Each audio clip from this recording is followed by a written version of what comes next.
Our speaker this morning is Anna Lignelli. Anna is a four-year student from Pottstown, Pennsylvania, where she lives with her parents and two younger siblings, Jack and Cece. She plays lacrosse and tennis, is a member of Hill's DEI committee, and prefects the best dorm on campus, Center. She is also the very proud roommate of Maya Burgandy. Anna? Thank you, Anna, for that lovely introduction. Hello, everyone. I feel honored to be able to stand here, speaking to you all as so many Hill students have before me. I can only hope that I can hone in on their energies and lead off this year with a bang and not a raging mess. I would like to acknowledge that I am speaking during a very important week, DEI's Courageous Conversations Week for Women and Gender. This week, as I'm sure you all know, is meant for students to learn and have educated discussions around gender-specific topics with resources provided by our DEI team. Our goal as the leaders of this initiative is to bring light to some of the issues that women face, not just in the Hill environment, but around the world. Gender-based discrimination is still a very important topic to be aware of because it does still exist today. We have introduced and revitalized multiple aspects of Hill's education around this subject in order to bring better awareness to these topics and provide spaces where students may engage with this material with their peers. There will be other Courageous Conversations weeks during the year led by other sub-councils of DEI, and we are honored to be the first. I hope that you all will get as much out of this week as you can, as we have worked hard to prepare some great resources for you. Since this talk will cover some sensitive topics regarding eating disorders, please feel free to step away if these become too overwhelming. As a reminder, if you would like to discuss any of these topics further, our counseling team, located in the basement of Upper School West, or on the opposite side of the Wellness Center, is available for walk-in appointments. You could also reach out to counseling@thehill.org to schedule a meeting if that works better. Services are confidential and easy to access. Now, to the meat of the talk. Throughout my 4 years at Hill and the many people I have heard speak at this very pulpit, I only remember a few chapel talks that address the topic of body image. Maybe it's because there aren't as many people here who share my same body type. Maybe it's because people didn't feel like bringing up this topic for fear that they would be criticized for it. Maybe people haven't accepted that there is still a huge issue in the Hill community and the Western world in particular regarding our relationships with our bodies. And believe me, I get it. I can't blame anyone for wanting to leave this Pandora's box of controversy alone because of an issue that they may have struggled with for their entire lives. I feel as though this topic is often brushed under the rug or considered taboo, which contributes to the fear that we have when talking about it. However, what made me decide to do this talk definitively was the lack of people doing it. I feel like there have been many constructive and educational discussions about body dysmorphia and eating disorders during my time at Hill. All of this conversation has led me to surmise that these are the horrible products of society's larger issues with body image, but that's not a new assertion. The issue, as I see it, is that we tend to ignore this larger cause because it's not pretty in any way. It makes a lot of us more vulnerable than we're willing to be. We all have relationships with our bodies, positive ones and negative ones, but those are all influenced by society. And a lot more of us have negative images of our bodies than we would like to think.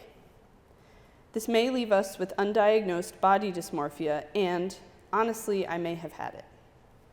I did see my body in the mirror, and I could accurately perceive that image, but I didn't like what I saw. Eating disorders, I didn't quite get there, but I definitely seriously considered it for a time. I vividly remember standing over the toilet before Christmas Eve Mass, contemplating whether or not I would like to get rid of the delicious meal that I had consumed earlier. I, fortunately, avoided going down that path, but those moments are difficult to think about. Ironically enough, I actually felt guilty because I was not proactive enough to do something drastic about my body, even though it felt like all I could do was think about it. That is crazy to think about now. What troubles me as well are those countless mornings staring at myself in shorts or skirts, wondering whether I had the emotional energy that day to display my imperfections to the world. I was just talking to people about this yesterday, but the beginning of the sports season where the coach asked me for a uniform size that, regardless of this size, would be ill-fitting anyway because it is literally built for smaller people. I think about the lunches in which I have forced myself to eat the often tasteless dining hall vegetables because I didn't want to come across as gluttonous and unhealthy, while that same standard isn't applied to others who appear to eat what they want without a second thought. The fact that more US women are over a size 12 than are not, but some stores only carry limited or small sizes, effectively limiting their audience and making the majority of women feel unacceptable. The subtle fat jokes in movies that everyone either doesn't recognize or chooses to ignore, but that hit me hard, really hard. The blatant violent remarks that people make against fat people on social media, and they do happen, believe me. The way that I overanalyzed myself in pictures for years, wishing that I could take an eraser to blemishes, shine, or a double chin. The way that I was even afraid to smile because of that same chin, or the time in middle school, at the age of 13, that I decided that I wanted to get a liposuction. I didn't even know what that was, or how dangerous that procedure could be. I just thought that it would be a solution to the problem that had been plaguing me for a little less than half my life. But you wouldn't know all this by looking at me, right? I feel like I present as generally happy, but this was still a struggle for me. I was thinking about these things a lot more than other people were, but that doesn't mean that the struggle did not feel any less real. I identify as mid-size, which, side note, does not mean that I'm a type of car, which is what my mom first thought when she heard this term, but I'm not what is deemed normal by society. I'm not also quite plus-sized either. I can still benefit from a form of privilege to the extent that I can buy clothes at normal stores, sit in a single airplane seat, and might not be glared at while eating in public, etc., etc. However, on the other side of that spectrum, people may not assume that someone is struggling with their self-worth because of how they look or present on the outside. This is equally as damning because people who everyone assumes fit the societal norm do still struggle to accept themselves. As a young person, I shied away from the parts of myself that were concerned about these issues because I didn't want to be perceived as aggressive, confrontational, or find any way to effectively put a target on my back for criticism. I felt like people would dismiss these opinions, however well formulated, because of the way that I looked. Like it had something to do with how smart I was, or how intelligent I was, or how much of a person I was. Quarantine did help me get over these things somewhat, and I did a lot of self-work, but the underlying anxiety is still there. I shouldn't, and no one should, have to hide parts of themselves for others' comfort. It has taken years for me to see myself as beautiful, not despite of, but because of my body. And I still have off days where I look in the mirror and see my body as a sort of blob that doesn't go away until my perception changes magically in my brain, and there's nothing that I can do to change this perception shift. But everyone deserves to feel attractive and lovable. But unfortunately, that's not the rhetoric that people are given by society, regardless of whatever norm they fit or don't fit. Whether I'm a size 0 or a size 40, I and everyone else in this room are more than just what we look like. And this isn't in regards to size only, but it could be in regards to how someone does their makeup, clothes themselves, does their hair, expresses their gender or religion, or anything else. And I am by no means saying that these things don't matter, because they matter a lot. All of these things inform who we are as people. This should be something that is celebrated, though, rather than shamed. People's preferences in regards to these physical things cannot ever be an excuse for nastiness. For people who identify as any gender, if you're feeling like you are being judged because of how you look, know that you are still valid and beautiful despite those who are making you feel this way.